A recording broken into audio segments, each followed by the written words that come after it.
turned out to be quite the game. Portugal against Ghana. It was terrible until a dodgy penalty was awarded. Cristiano Ronaldo converted, and that just kicked everything on. It kind of lit the touch paper and it exploded into life for the last 30 minutes. In the end, Portugal winning by 3-2. At half-time, there is absolutely no way you thought this game was going to end 3-2. No, it had 0-0 written all over it, perhaps with a hint of a 1-0 win by Portugal, maybe. And the penalty happened, and you thought, well, this is exactly the goal that you'd imagine would finish this game. 1-0, a penalty that, let me just tell you, even by my very loose standards, even though we teach this in my diving camp, and I'm proud of the way that Cristiano Ronaldo was able to draw the foul, it is not a penalty. It was given by Ismail El-Fat, and then Cristiano Ronaldo steps up, scores a goal, and you think, that's it, 1-0, take the 3 points. And then this game just went crazy. It went crazy because it's not like they were creating chances everywhere. It's not like it was back and forth, but every chance that they seemed to create ended up in a goal for both teams. And when you think it couldn't get any crazier, the potential ending to this game could have been so much different. Diogo Costa just drops the ball in front of him, doesn't realize Iñaki Williams is behind him. Iñaki Williams actually plays it perfectly. He gets to the ball. Now he's going to turn and hit it on goal, score the game-tying goal. He slips. The toughest thing about that was the camera panned away from it. I know. And so I saw him hiding back there, and I'm thinking, does he see him? Oh, did you preempt it? Does he see him coming out there? Because I played in a game at White Hart Lane where Robbie Keane did the exact same thing to Sheffield Wednesday. And kind of snuck in, stole it, and dribbled in the back of the net. And so when I saw him hiding back there, I thought, no, surely he's going to look over his shoulder and just boot this ball down the pitch. And then when they pan back and the crowd's going crazy, and if he doesn't slip, it's one of the most embarrassing goals in World Cup history. Let's get the temperature on the penalty then. Ali says no. Frank? Well, who's going to say yes? Well, Mark Clattenburg, obviously, former he's a ref. referee. He's a ref. He doesn't understand football, so that's that's like every ref in the world. So once Ronaldo touches the ball, that's the argument, isn't it? No, but the thing is, Mark was saying that Ronaldo was kicked and was pushed on his back. No, I checked and I said, well, I want to find a way to explain that it's possible there is a clearly teeny tiny possibility to accept the penalty. But at the end of the day, as Ali said, that was a good penalty because he started the game. So I want to thank the American referee because he was an American referee there you are, to have made that mistake to allow us to enjoy the rest of the game. Pablo, penalty for you or not? No way, that was not a penalty. Very soft. Cristiano goes down very easily, and for me, it's not a penalty. Casey? Look, then, I of course, understand. change the dynamic of the game, but no. Yeah, I understand. I understand that with the rules of VAR, once it was called, that it,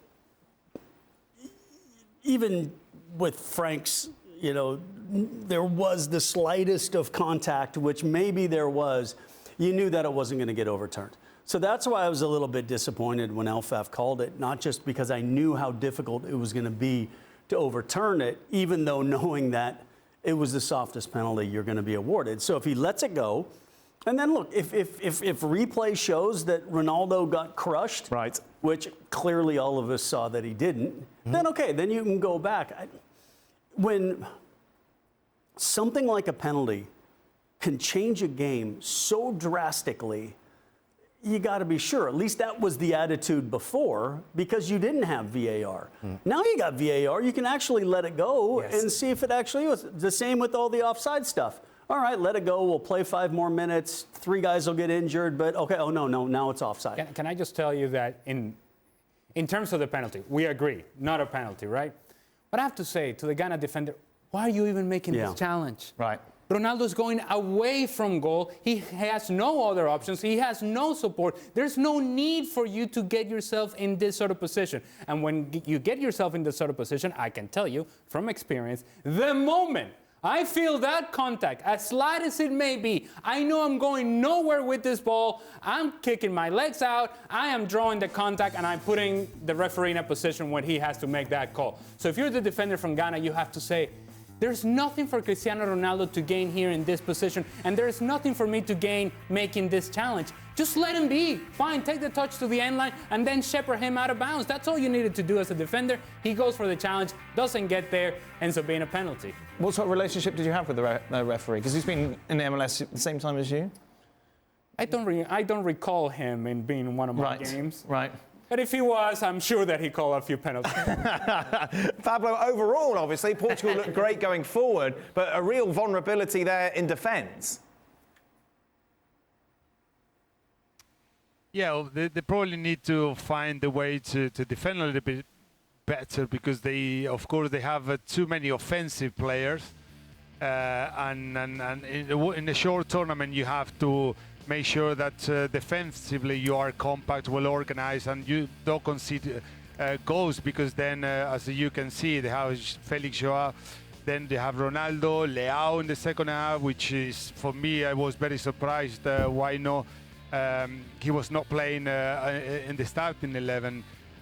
Bruno Fernandes, I mean, you can see they are a really good team. Individually, if you look at that Portugal squad, they have so many talented players, but of course, as the tournament goes on, they have to do a lot better defensively.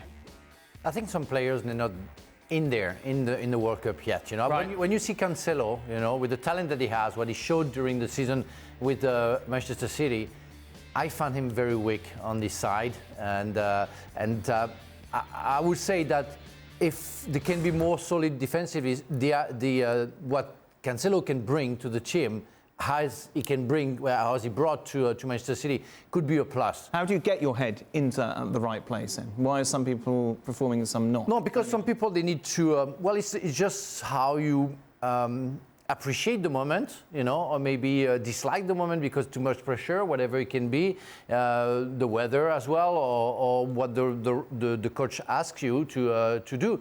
That's it. And some players, like, they need a little bit of time to adjust from a club situation to a national team situation, which is completely different.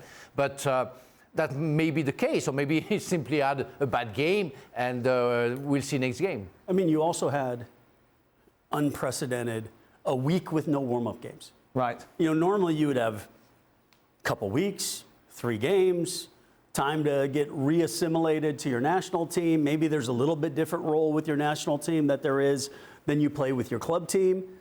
And then it's like, nope. There you go. There you go. And, you know, there will be some teams that it'll take them some time to adjust.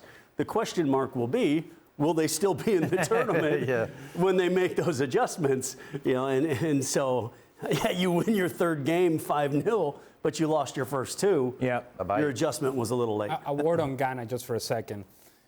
This is a team, right, that you look at the players on the field and you're thinking, you know what? They can be dangerous. They can hurt you. And yet today, certainly in the first half, they wanted no part of this game. Just so passive. And they were just kicking the ball long. And, hey, Iñaki Williams, maybe you'll do something. And if indeed that's the way you're going to set up, then okay, play the long balls and then test the back line of Portugal. Turn Ruben Diaz around, turn Danilo around, who, by the way, is not a center back. Turn him around and see if he can withstand that pressure. Instead, Ghana, with all the pressure on top of them by Portugal, they decided, you know what's a good idea? Even though we're set up to play for the long ball, in goal kicks, we're going to play it short, and we're going to invite more pressure, and we're going to lose the ball in bad areas. Had it not been for Portugal's inability to actually finish their opportunities that were in front of them or make the right decisions, this game should have been a whole lot simpler for Portugal. It wasn't because of their inability to finish their chances.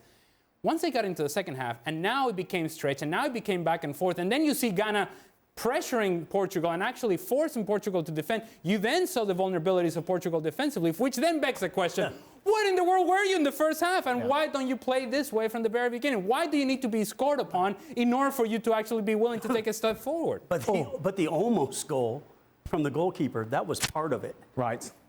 But some of the ridiculousness, seeing the game out in extra time, you know, taking shots from 30, getting countered, whipping balls in the box when all you had to do is keep possession. I mean, that's that part that we talked about that was not, excuse me, not what we saw from Brazil. We saw a group that said, you know what? It's a World Cup. I know it's 3-2. It's tough, but I want to score a goal in the World Cup. Yeah. So I'm going to do this, even though this isn't what the team needs right now. And I think Portugal has to get that side right if they're going to go further. Is Conte the coach of Ghana? Or because it looks like every time we watch Spurs, during the season, this is what we saw. The reaction. Many teams, they play like that. They have a tactic. They want to defend every week, week in, week out. It's what happened with Ghana. So you react instead of acting. Yeah. Which doesn't work like that. Football doesn't work like that. Pablo, we know that your boy Simeone hates him, but Joao Felix all right, isn't he? Different being Atletico Madrid and in that Portugal team. In Atletico Madrid, you have more competition, and you have a manager like Simeone who asking to work hard for the team. Here, Joao Felix has more freedom to enjoy himself, his football, to express himself, his football, and he's got a great goal today. What a great finish by Joao Felix, which, the manager of Portugal gave him, the confidence to play in the starting 11. He's done well for the team, and we'll see if he will keep his place in that squad, because, as I said before, for me also Leao is from Milan. He's also a really good player, and I was a little bit surprised he didn't start today. Right then, everyone, get ready. We're accused quite a lot of being anti-Cristiano Ronaldo or pro-Messi or whatever camp you're on. So let's be nice to Cristiano Ronaldo, shall we? For a moment, of course, became the first man in the history of the World Cup to score in 5 separate tournaments. It's quite a feat, Pablo. Oh, brilliant achievement for a player. That's, as you say, Dan, his 5th World Cup. That's something incredible. He's scoring all of them, and well done. He has to enjoy this World Cup after what we have saw that he's leaving Manchester United. I don't know where it's going to be or where he's going to go, but at least now he's got the opportunity to enjoy with all his teammates from Portugal and put in a good performance. And some people think that they will go far this World Cup. I was one of them. So we'll see. Anyone else like to say anything nice about Cristiano Ronaldo? No, you have to bow a little bit in front of the altesse of football. I mean, the guy is an exception. I was thinking that 5 World Cup means like 16 years, because it's one first and one. And I say, well, the guy was for 16 years or 17 years at the top of the top. Yeah. That's where you have to realize that it's a lot of job to achieve and to do. So therefore, you have to, really say, hat off, my friend. But I think what he also shows you is there's more to it than ability. And he shows you the professionalism. Okay, take some of the stuff in the press away, but how he looks after himself to be prepared to continue to play at this level at 38 and to keep, we all say that maybe he's lost a little bit, but almost every team in the world would still love to have him in their side, even with a Ronaldo that's lost a little bit. Not Manchester United. I think they did the player Cristiano, maybe not the person Cristiano. Maybe he's going to buy Manchester United. Oh yeah, you think so? It's the drive, it's the hunger, and sometimes in this new generation of players, we talk about those that once they hit it big and they have that big contract, that these guys no longer have that drive and that hunger, that they are no longer motivated because they've achieved what they thought they should be achieving, and that's it. And they're comfortable with that. What you see from Cristiano Ronaldo and what we have seen over the course of his career is that he wants more and more and more all the time. And in order for him to achieve that, he has to push himself to a different level all the time. That's not easy to do. And to be able to sustain it for as long as he has speaks volumes of who the professional Cristiano Ronaldo is. Whatever you may think about him otherwise, so be it. But in terms of the professional player, Cristiano Ronaldo, and his productivity, there's nothing to question. He's very committed. The way he talked to his goalkeeper at the end of the game, because the goalkeeper was really down and he was complaining, and he went there. Not as down as he could have been. Yeah, true. But I found the reaction of a real captain really committed to it, and it's great. He wouldn't annoy you on the touchline shouting the way that he does. I think you take it from Cristiano a little bit, right? Yeah, you accept that, you know. No, I don't have any problem with that. These players committed, even they shout, they think they're the coach. Yeah. But he has the position where I guess he's more than the coach. But the internal motivation to continue to do it when he's broken every record, he's got more money than he'll ever spend, he's got more trophies than most player will ever have, and he just wants to keep going. You got to admire that.